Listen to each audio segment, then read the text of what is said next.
اهلا بيكم في حلقه جديده من حلقات فانتزي الأرع، نصايح جديده وجوله جديده وحلقه جديده عن فريقي للجوله الجديده. يعني يا رب ادعوا معانا، يا رب يا رب نعدي الافريج الجوله دي يا رب، عشان أنا زهقت. يعني بقالي كذا جوله يا اما بجيب الافريج بالظبط بعديه بنقطه، يا اما ما بجيبهوش. يعني هو انا مش بعلى، يعني مفيش خالص، انا تحت قوي قوي. فالنهارده هنتكلم عن فريق اللي مليان ريسكات في كل حته، علشان خلاص انا اتخنقت فما حسيتش انها فارقه، فخلاص يعني. وبفكر والله في ماينس، بس انا قلبي مش مطوعني، يعني كفايه مايونس بقى، انا اديتها مايونس الفتره اللي فاتت. وبفكر في تربله برضو، يعني خلينا نتكلم وندخل في الحلقه على طول. لكن قبل ما ندخل في الحلقه خلينا ندعي لاخواتنا في فلسطين والغزه والقدس ولبنان والسودان وفي كل الدول العربيه، ربنا يحفظهم ويثبت من تحت اقدامهم ويرحم يحيى السنوار ومن خلفهم من الشهداء ويتقبلوا عند الله من الشهداء ان شاء الله، ويرحمنا جميعا ويثبتنا ويهدينا ان شاء الله. ويعني الحمد لله ان شاء الله نخلص منها قريب ان شاء الله ان شاء الله.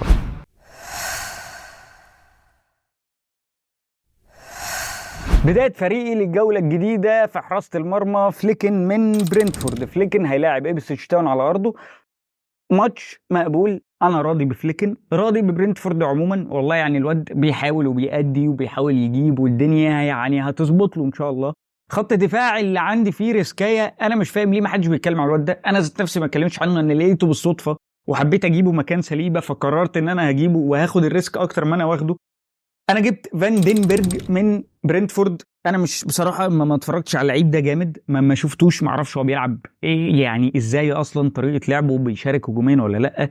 لكنه ب 4 مليون واساسي من برينتفورد، ونسبه الملكيه بتاعته 2.7%.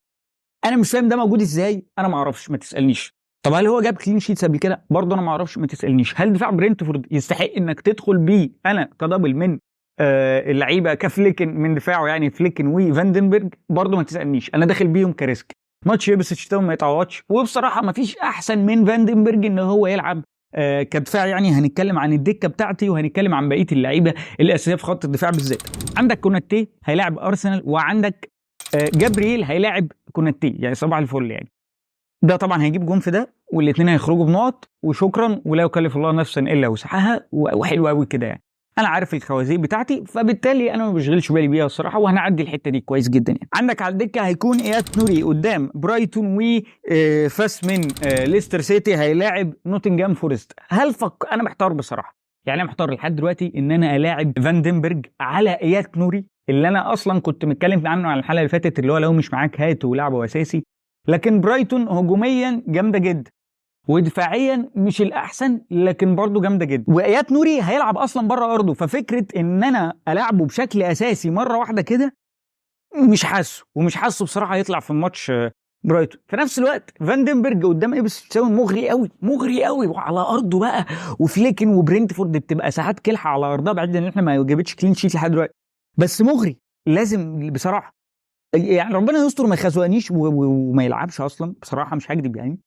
لكنه موجود. يعني في برضه رومان فاس، اللي انا ما فكرتش ان انا العبه قدام نوتنجهام فورست، عشان نوتنجهام فورست هجوميا رخمه على ارض ليستر سيتي، لكن ليستر سيتي دفاعيا زي الزفت وهجوميا زي الزفت. ما برشحش حد يجيبه، لكنه موجود دكه وخلاص، يعني اهو هيتلعب بيه كده كده. لكن فكره اياد نوري ولا فاندنبرج، انا شايف فاندنبرج علشان إبسويتش تاون مش اكتر. بس والله خلينا ندخل على خط النص، وخمس لعيبه في خط النص. محمد صلاح قدام ارسنال، روجرز قدام بورنوس، وبصراحه انا محتفظ بيه. يعني يا رب يا رب، اللهم يا رب يا رب يا رب يفضل بنفس الفورمه بتاعته. انا راضي باسيست وشكرا، مش عايز اي حاجه تاني. براين مبويمو قدام إبسويتش تاون،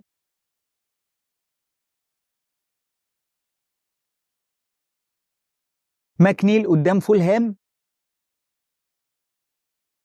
جونسون قدام كريستال بالاس. ده يعني ده صعب شويه، بس هو موجود. براين جونسون قدام كريستال بالاس يقدر يأدي. هجوميا توتنهام فايقه شويه نوعا ما، جونسون موجود بصراحه مش هكدب. في الهجوم 2 هالاند طبعا جنبه سولانكي وشكرا. بس انا بصراحه محتار بين حاجتين لحد دلوقتي، انا ما استقريتش عنهم، وممكن يعني في اي وقت من الاوقات اغير فيهم. ولو غيرت فيهم انزل على الكوميونتي بتاع الشانل واقول ان دي تشكيلتي النهائيه كده كده قبل الديدلاين على طول، او اول ما الديدلاين يقفل يعني. كخط نص انا مش هتكلم على خط النص علشان يا رب يظبط. انا اول مره اللعيبه تكون عندي ماشيه بالسهوله دي، بعيدا عن صلاح قدام ارسنال يعني ان شاء الله يشارك ويجيب كويس يعني. لكن روجرز على ارضه قدام بورنموث مفيش احسن من كده الصراحه. مبويمو على ارضه قدام ايبسيتش تاون مفيش برضه احسن من كده برضه بصراحه يعني. ماكنيل على ارضه قصاد فولهام مفيش برضه احسن من كده بصراحه، مش هكدب يعني. جونسون بره ارضه بس قدام كريستال بالاس مفيش برضه احسن من كده بصراحه. فالخمسه دول لو ما خرجوليش على الاقل كل واحد فيهم باسيست وجون، يعني انا خلاص ما اصل هعمل ايه تاني يعني. انا عملت كل حاجه في الدنيا تخلي ان الماتش يبقى سهل، يعني ان الجوله تبقى سهله، ان انا جبت اللعيبه كلها اللي الجوله بتاعتها سهله. اكتر من كده انا مش هعرف اعمل بصراحه. الحته اللي انا محتار فيها وهي في الهجوم، هالاند اتربله ولا لا؟ وسولانكي الاعب مكانه كالفرت لوين ولا لا؟ دي بصراحه انا محتار فيها، لان دفاع فولهام قصاد ايفرتون، هجوم ايفرتون كويس، لكن فكره وجود ماكنيل مع كالفرت لوين حاسس ان هي كتير قوي اوفر.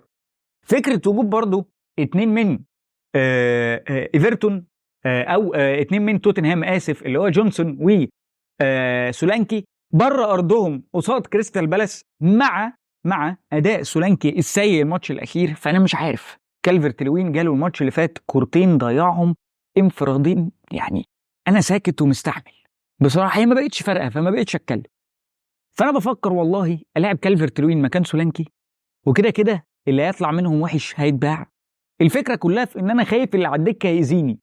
يعني انا لعبت اهو سولانكي، طبعا هلاقي كالفرت لوين جايب هاتريك وسوبر هاتريك اسيستات وبيطلع نار من بقه، وسولانكي مطرود واخد -3 و-6 والدنيا بايظه عنده. اكيد انا عارف انا فقر والله انا عارف.